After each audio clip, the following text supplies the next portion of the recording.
ખુશ છો કે મને પણ આવી વસ્તુઓ મળશે। આ ક્ષણાલક્ષી છે, ઉત્તરાયણનો તહેવાર છે એટલે તમને સરસ મજાની અહીંયા વસ્તુઓ છે અહીંયા આપી છે। આપણે એનો આભાર તો માનવો પડે। એટલે હું જે બોલું તમારે બધાએ બોલવાનું। પહેલા એકવાર બોલો રામ રામ, ભારત માતા કી જય, ભારત માતા કી જય।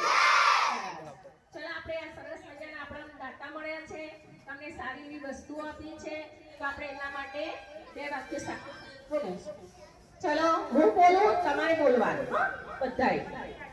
ચલો બોલો ભગવાન તમને સુખ સમૃદ્ધિ આપે, ભગવાન તમને સારા કામ કરવા માટેની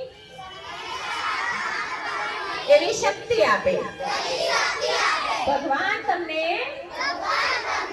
આરોગ્ય પ્રદાન કરે, ખૂબ સારી સુખ સમૃદ્ધિ આપે। ધન્યવાદ। ચલો ક્લેપ કરો।